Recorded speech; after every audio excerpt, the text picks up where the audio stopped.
Perdón que te interrumpa, pasa que tengo eco, es decir, A ver, escucho mi voz y a vos te escucho muy lejos, a entonces ver, casi que no seguramente llego a lo oírte. mejoramos. Esto es una cuestión a veces de elementos técnicos que se pueden mejorar. ¿Ahora lo A escuchás ver, mejor? ahora sí, ahora entiendo que sí. Ok, ok. Agustín, vos que estás doctorando en ciencia política y que además tenés una Mm, mirada muy concreta sobre la sociedad y en este momento, ¿cómo mm, interpretás la decisión de la justicia? ¿Cómo impacta esto en medio de la administración Milei? ¿Qué ves después del fallo de la Corte? mm. Mira, lo que yo te diría en primer lugar es que la salud de una república democrática se mide por la capacidad que tiene el sistema de sancionar a los individuos más poderosos de la comunidad que violentan la ley. Esto significa sancionar a un individuo pobre, marginal. Bueno, es algo fácil, es algo fácil para cualquier régimen político. Lo que destaca a una democracia republicana frente a cualquier otro tipo de sistema político es que también está capacitado para aplicar la ley por igual a todos los estratos sociales y a todos los individuos, independientemente del poder político o económico que estos tengan. Con lo cual, ¿qué hemos vivenciado? Hemos vivenciado por primera vez en mucho tiempo un accionar claramente republicano basado en la igualdad ante la ley, algo que en la Argentina pocas veces ha funcionado. Es decir, los poderosos en nuestro país habitualmente se escapan de la sanción que les corresponde por los crímenes que habitualmente llevan a la práctica. Entonces, frente a esto, ¿cuál es el relato de el kirchnerismo? Bueno, que esto es un lofer, que esto es una arbitrariedad, una injusticia, que a Cristina la quieren presa y ella misma lo ha dicho porque ha llevado adelante políticas redistributivas en favor de las clases populares. Todo esto es una burda mentira. Esta causa llevó prácticamente una década, arrancó en el año 2016, por ella pasaron 14 jueces, muchos de ellos, por no decir la mayoría, fueron nombrados en época kirchnerista. Eh, por otro lado, la defensa de Cristina nunca pudo desmentir ninguna prueba. De hecho, ella en el discurso que dio antes de ayer no fue capaz de defenderse frente a la gente que la fue a acompañar allí a su residencia, evidenciando que esto era una injusticia porque ella era inocente, ¿no? Todos sus argumentos eran meramente políticos. Era y Macri también, y yo gané 2 elecciones y Macri ganó solo una, y ese tipo de barrabasadas, de ese tipo de estupideces. Así que la primera reflexión es esta: por fin ha funcionado la República como debería, o sea, sancionando incluso a los poderosos allí donde cometen crímenes. Correcto, correcto. Y estaba pensando, porque en algún momento te quiero llevar al tema cultural, me quedó una Mm, expresión tuya de otra entrevista y me mm, interesa ahondar sobre eso. Pero antes, es interesante lo que decís, porque incluso lo estaba buscando ahora mismo, el aparato institucional para el posmarxismo, para el marxismo, mm. Laclau, Muffet, ¿no? O Laclau, porque es vasco, ¿no? No es Laclau, sino Sí, así Laclau. es. Es un espacio en disputa y es como parte del aparato represivo. Por eso ellos hablan de persecución política, porque no creen en las instituciones como tales, ¿no? Y ahí es donde esto me parece que merece ser divulgado, se distorsiona el rol de la justicia, ¿viste? Nunca se defienden de los delitos, sino que lo ven como un aparato de represión contra ese sector que son los excluidos del sistema capitalista al que hay que combatir, ¿no? Acordate que ellos tenían un concepto que era el de justicia militante. Claro, Así como ellos hablaban del periodismo militante, también hablaban de la justicia militante. Y había un sector de jueces, fiscales, que respondían no a la norma, no a la norma de la ley argentina, sino que respondían a la ideología kirchnerista. Pero esto en realidad es puro humo, Hugo. claro. Esto es humo para la gilada, esto es humo para el relato que se comen solamente los tontos. La única redistribución de la riqueza que esta gente llevó adelante consistió en empobrecer al pueblo argentino y enriquecer a sus amigos.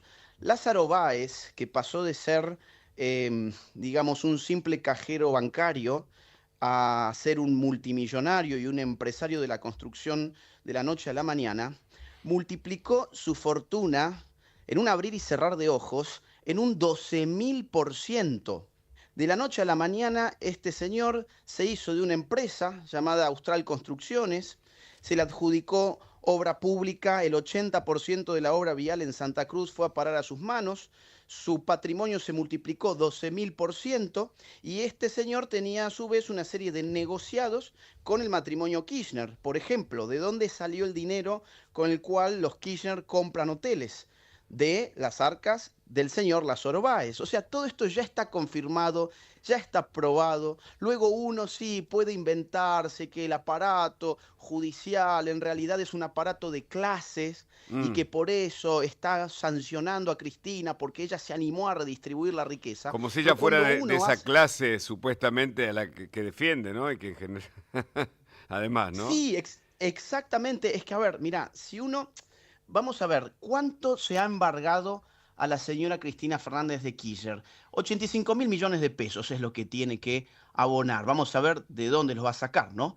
Sin actualizar este monto, Hugo, equivale a 2.100 viviendas sociales, 75 escuelas, 13 hospitales. Fíjate que cuando nos roban las cosas que nos faltan. Estamos hablando además de varios presupuestos del Garraham. Entonces, no es que simplemente robaron y se llenaron los bolsillos y bueno, es una cosa de ellos. No, es que se robaron la nuestra. Hace pocos años, investigadores del CONICET, dos economistas del CONICET, que además son profesores de la UBA, hicieron un cálculo económico de cuánto costó la corrupción kirchnerista y llegaron a una cifra exorbitante. 36.000 millones de dólares le costó al Estado argentino. Tremendo. Acordate, ¿cuál fue el monto del préstamo del FMI? Creo que 20.000 millones más o menos, ¿no? Sí, Bueno, sí, sí. estos son 36.000 millones de dólares el daño económico que significó la corrupción. Y por otro lado, Hugo, acordate que no es vialidad el único caso. No, claro, claro. Cristina Kirchner acumula caso sobre caso sobre caso.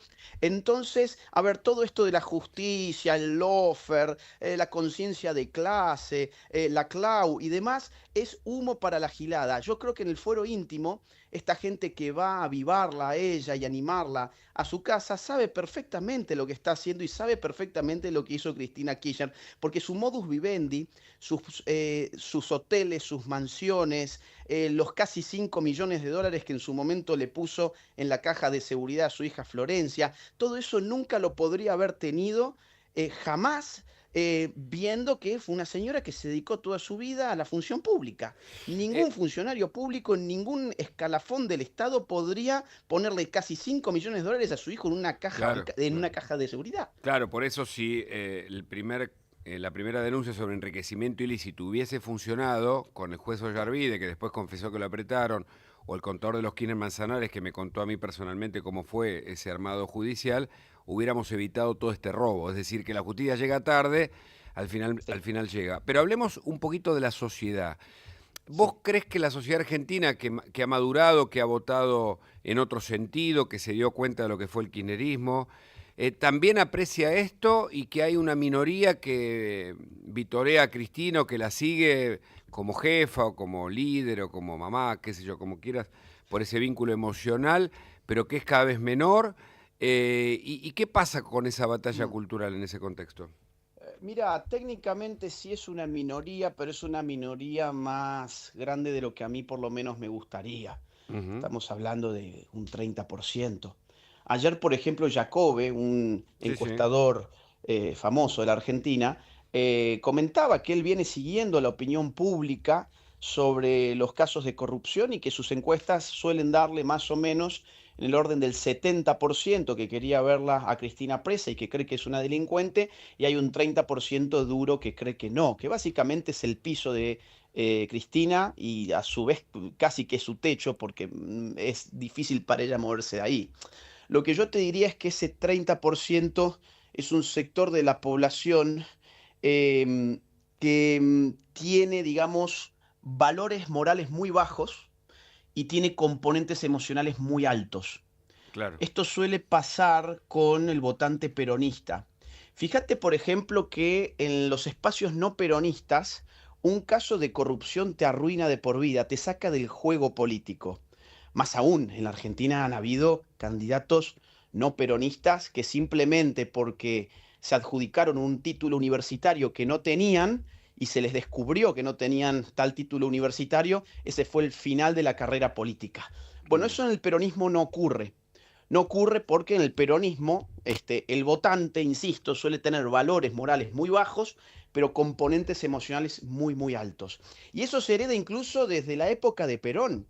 Acordate en la Libertadora, Hugo, en la Revolución Libertadora, es decir, cuando le hacen el golpe a Perón, los militares de ese momento lo que buscaron hacer fue una campaña mostrando el nivel de vida de tanto Perón como de Eva, las propiedades que tenían, las joyas, los lujos.